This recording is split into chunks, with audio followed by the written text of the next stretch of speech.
Buenas noches. Hoy 7 de septiembre les damos la bienvenida y los invitamos para que nos acompañen a lo largo de esta media hora en una nueva emisión de Educación y Cultura, el programa institucional del Sindicato Único de Trabajadores de la Educación del Valle del Cauca, SUTEP. Maestros y maestras del Valle del Cauca, la unidad y la organización son el camino para la defensa de nuestros derechos. Fortalezcamos nuestra organización sindical. Afíliate a SUTEP. Tú tienes derecho a defender tus derechos. Aunque el Gobierno Nacional asegura que con la expedición del decreto 1174 los trabajadores que perciban ingresos inferiores a un salario mínimo contarán ahora con un mecanismo de protección social, lo cierto es que esta es una medida para legalizar la precarización laboral. El Plan Nacional de Desarrollo que se aprobó el año pasado creó el piso de protección social. Con el decreto 1174 del 27 de agosto, el gobierno reglamentó este mecanismo que autoriza la contratación por horas y por debajo del salario mínimo, lo que exime a los empleadores de pagar la seguridad social de los trabajadores. Este decreto exonera a los empresarios de pagar los aportes a pensiones, salud y riesgos laborales. Los empresarios poco a poco van a venir reemplazando a los trabajadores que tienen contrato a término indefinido con un salario mínimo, posiblemente por 2 o 3 personas con una tercera parte de esos salarios. Con la contratación por horas y por debajo de un salario mínimo se elimina de tajo la posibilidad de acceder al derecho a una pensión y se reemplaza por los beneficios económicos periódicos, es decir, una cuenta individual de ahorro para la vejez. Cuando cumpla la edad, 57 o 62, el gobierno le comienza a devolver esos aportes que hizo durante la vida laboral. Y el día que no tenga nada en su cuenta de ahorros, pues hasta ese día llegará la devolución de aportes.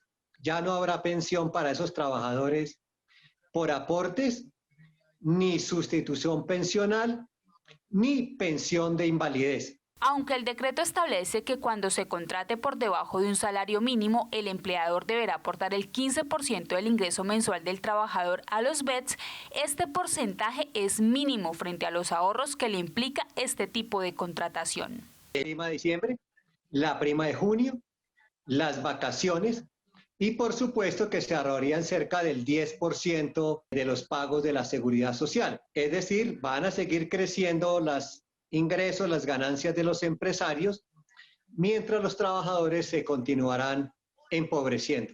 El piso de protección social lo integran los BEDS, un seguro inclusivo para el trabajador en caso de riesgo o enfermedad por su actividad laboral y el régimen subsidiado de salud. Este último lo pagaremos todos los colombianos. El pago de la salud la asumiríamos los colombianos, porque esos trabajadores están obligados a afiliarse al régimen subsidiado.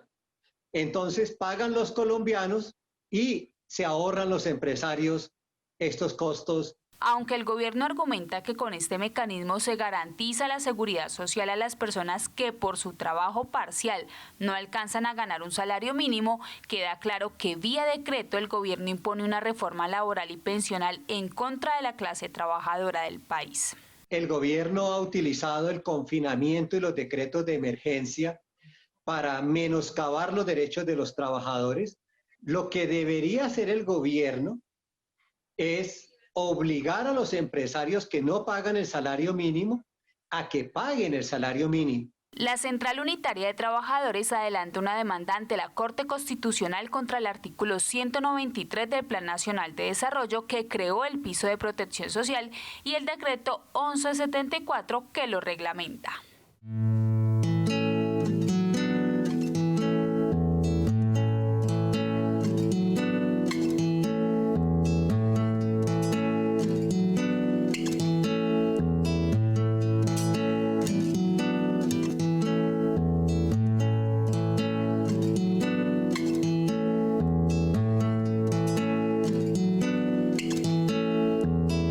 Ante la lucha que han dado las comunidades y las organizaciones sociales en defensa del páramo de Santurbán, la multinacional Minesa utiliza todo su músculo financiero y sus relaciones políticas para conseguir la licencia ambiental que le permita explotar el oro de esta región. En el año 2017, el gobierno de Emiratos Árabes Unidos donó a Colombia 45 billones de pesos para la implementación del acuerdo de paz y 7 billones para la reconstrucción de Mocoa. Sin embargo, detrás de esos supuestos regalos se escondía la venta de la mina de Sotonorte a la multinacional Minesa para extraer oro y cobre. En el 2009 se dan las primeras reuniones entre el gobierno de Emiratos Árabes y el gobierno Uribe, lo cual derivó en un acercamiento mucho más intenso durante el gobierno de Santos. Ese acercamiento se manifestó en la compra de la mina de Sotonorte por parte de la empresa Minesa, pero en un momento que era fundamental, mientras se estaba haciendo la delimitación y no se sabía si se iba a poder explotar o no. Pero hay más.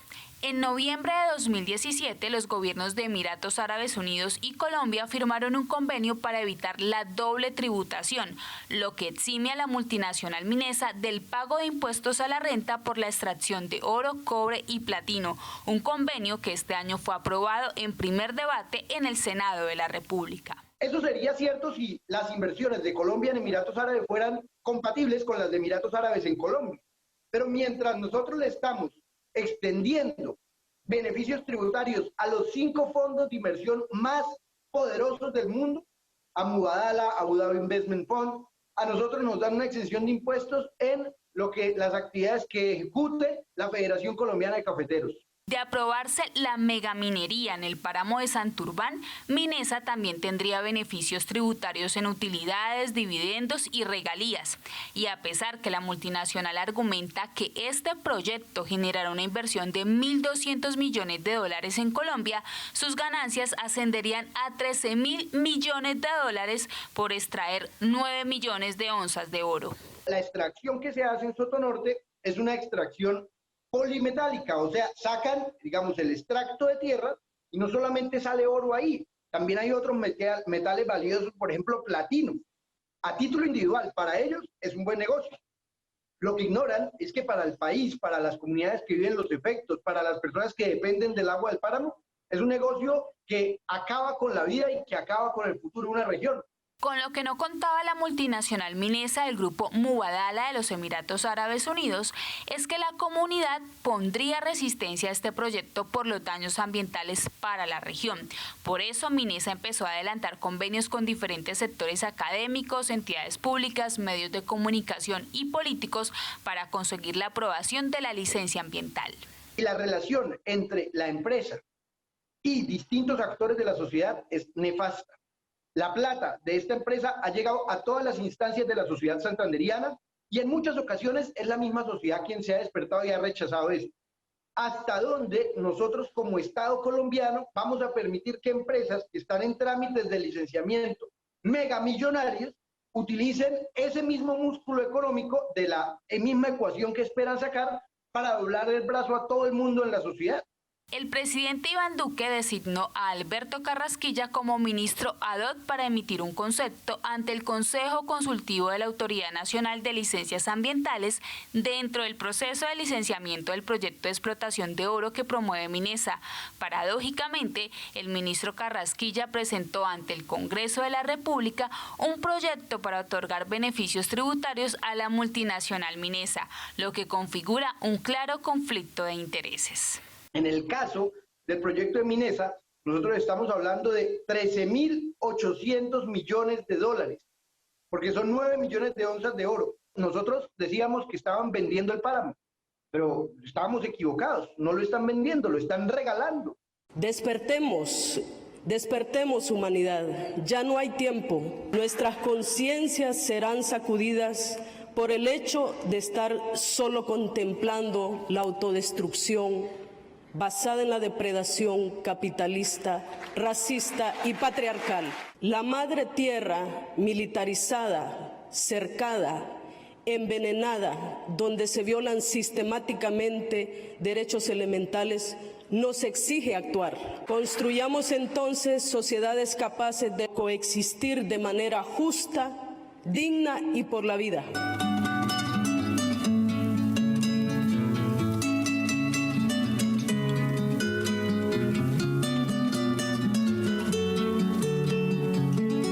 El sistema de transporte mío se sigue imponiendo en la ciudad a pesar de ser costoso e ineficiente, un modelo que solo trae beneficios económicos para unos pocos y que atenta contra la vida y la naturaleza.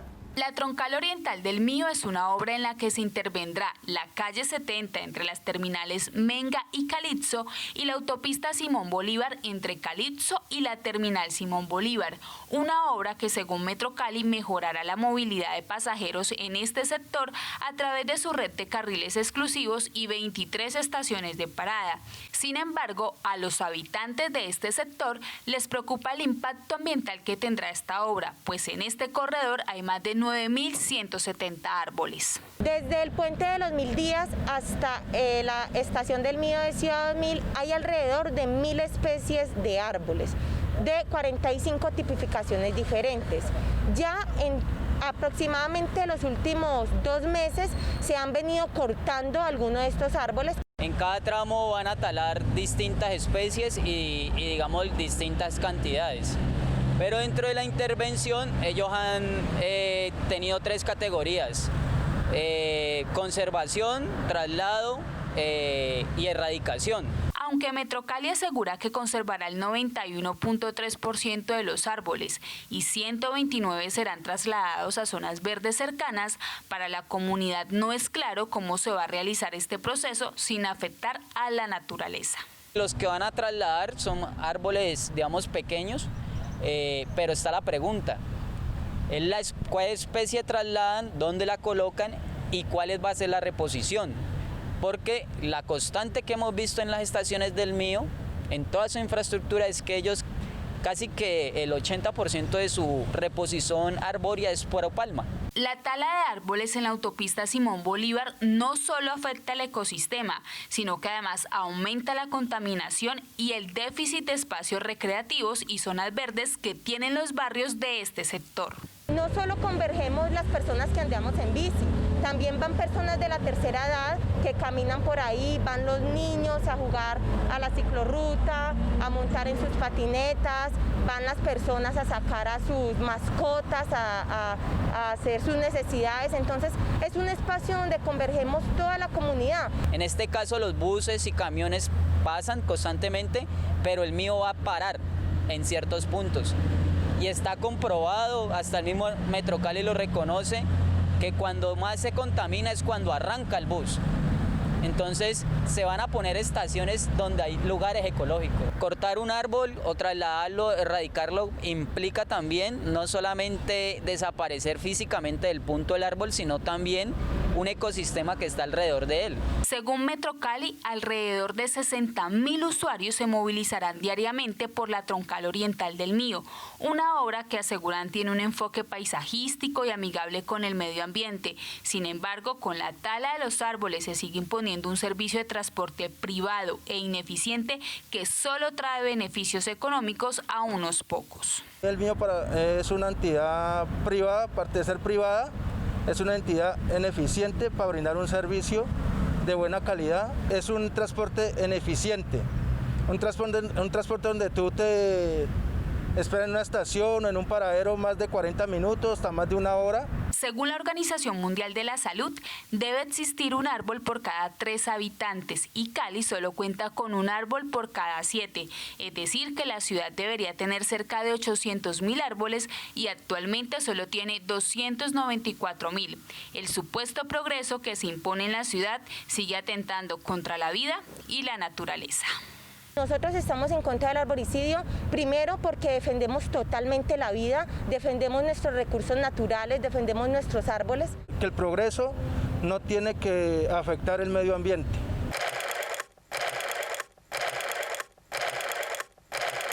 Educación y cultura. Una cita semanal con la actualidad sindical, la cultura y la educación. Un programa del Sindicato Único de los Trabajadores de la Educación del Valle, SUTEV.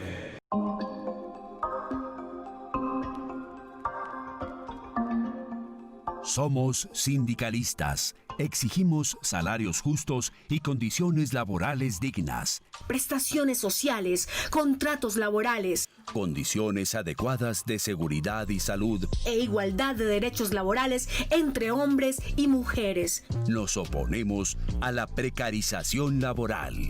En Colombia también nos hemos movilizado por la defensa de lo público, por la educación, la escuela como territorio de paz, por la salud como derecho, en contra de la privatización de hospitales y empresas nacionales, en contra de la corrupción que afecta los derechos de los colombianos y colombianas. Hemos defendido la soberanía nacional, el medio ambiente y el territorio, la libertad de pensamiento y expresión, el derecho a organizarnos y a la movilización. En últimas, el sindicalismo se ha manifestado en favor de la vida, la democracia, la justicia social y la paz. Un líder sindical que había desaparecido el miércoles pasado fue encontrado muerto y con signos de tortura en Sabana Larga, Atlántico.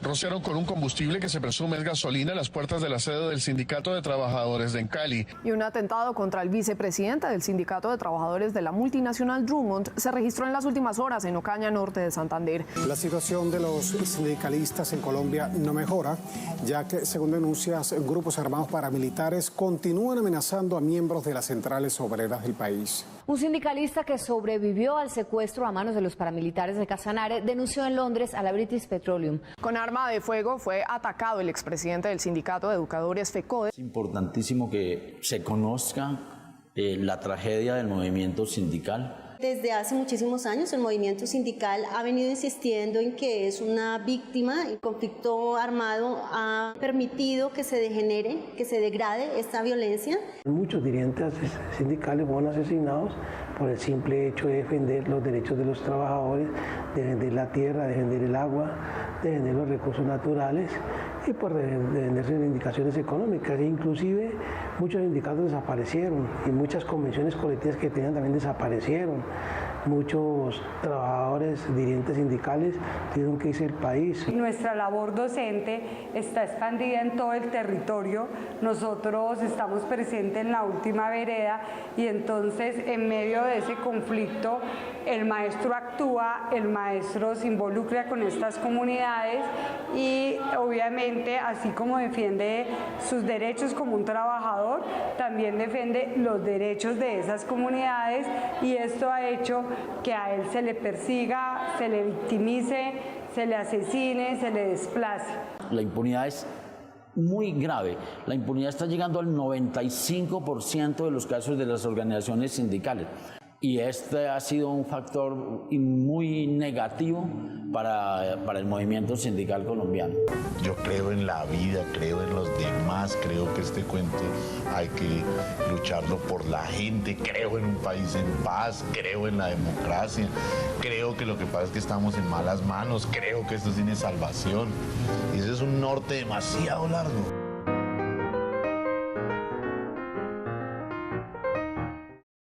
La Escuela Normal Superior Jorge Isaac del municipio de Roldanillo realizó la primera graduación virtual de los estudiantes del programa de formación complementaria de maestros. La administración mandó a hacer unas cajas muy importantes con el escudo de la Normal, un mensaje de ánimo y de felicitaciones por el logro obtenido. Iba también en esa caja lo que era el diploma de maestro superior, el acta de grado, la premiación, la toga con el birrete y todo lo que es los elementos que componen la ceremonia de graduación. Proclamación de normalistas superiores. Bedoya Toro Mariana.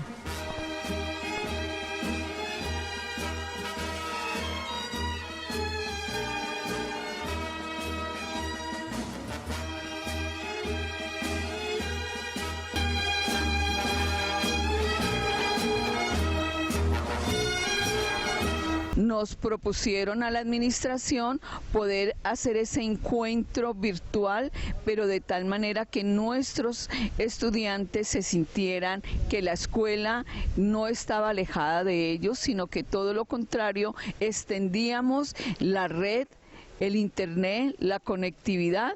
Por la distancia no podemos darnos un abrazo, pero sé que siempre estará en nuestra memoria tantos momentos inolvidables. Fue una experiencia realmente significativa, tanto para los graduandos como para los maestros y toda la comunidad.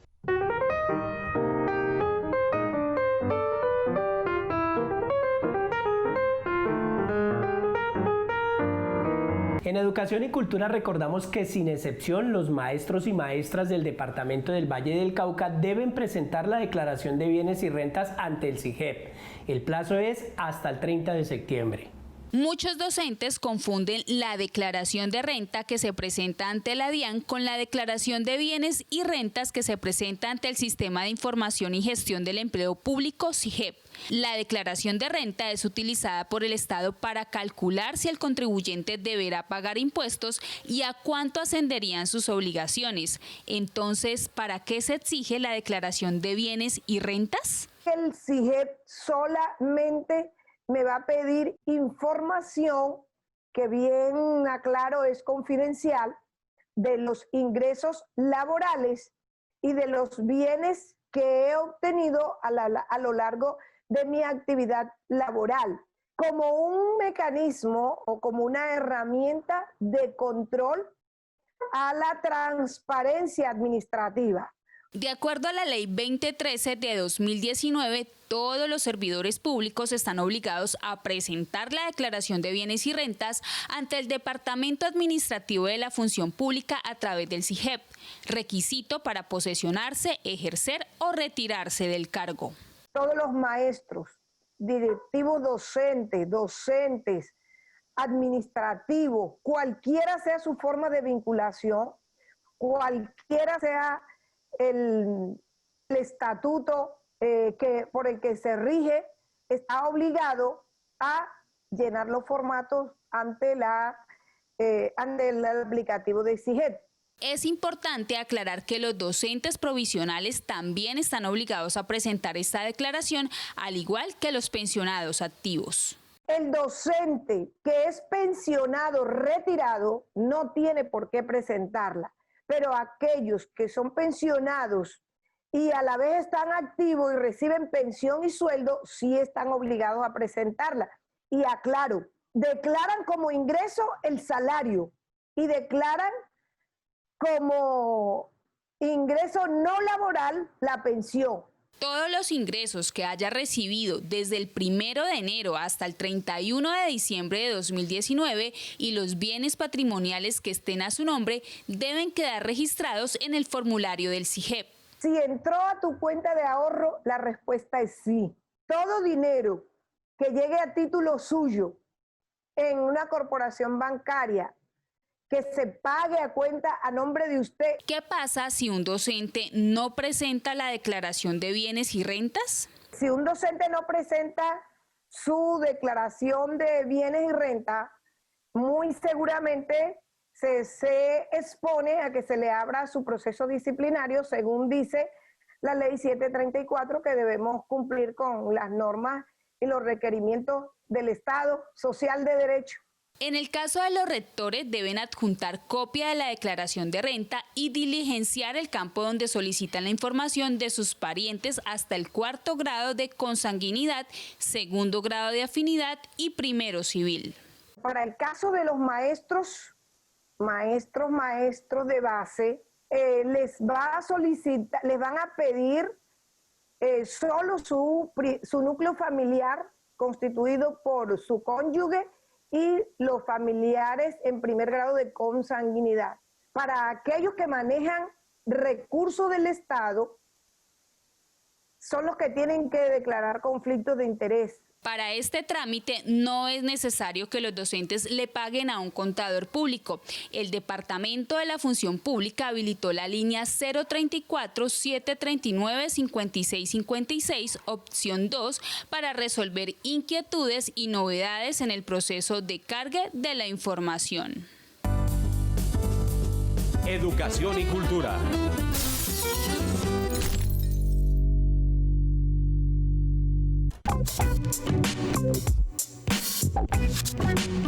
El reconocimiento y pago del aumento salarial del 15% sobre el sueldo básico en virtud de la prima académica hace parte de las gestiones que adelanta el sindicato. Por eso, la organización sindical recomienda a los maestros y maestras abstenerse de otorgar poder a algún abogado para obtener este reconocimiento. De no lograrse dicho reconocimiento, se les hará saber a todos los docentes para que acudan a su abogado de preferencia y así presenten las demandas pertinentes. En la página www.sutedvalle.org se encuentra el derecho de petición para que los docentes que lo consideren pertinente lo presenten ante la Secretaría de Educación a la cual se encuentran vinculados o estuvieron vinculados. Vamos llegando al final de esta emisión de Educación y Cultura y como ya es habitual, el licenciado Guillermo Ordóñez, presidente de la organización sindical, rinde el informe semanal.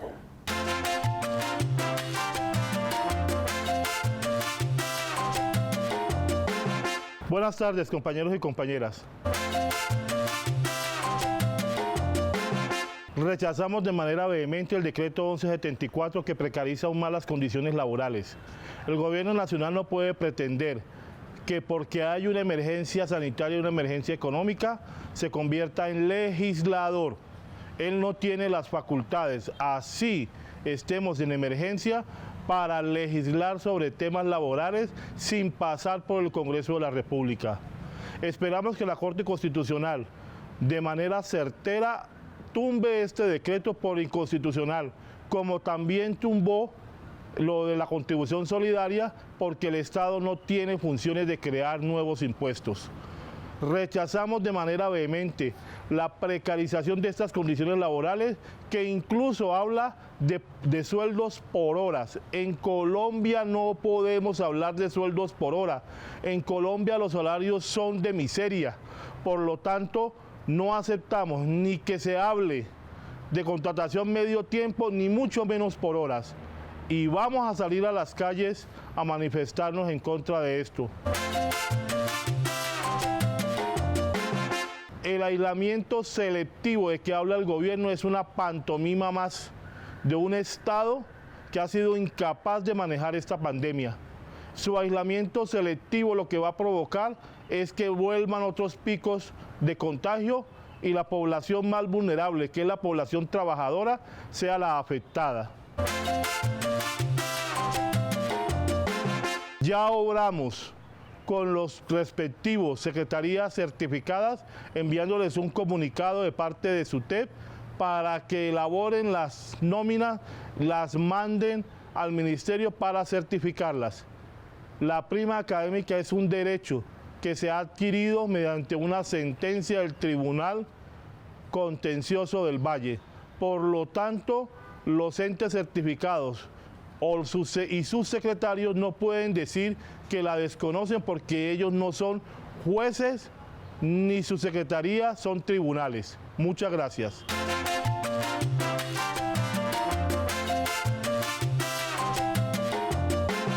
Hemos llegado al final de esta emisión de Educación y Cultura. Recuerden que pueden ver este programa por www.sutedvalle.org y seguirnos en nuestras diferentes redes sociales. No olviden que tenemos una cita todos los lunes a las 7 de la noche por el canal regional Telepacífico. Nos vemos en una próxima emisión.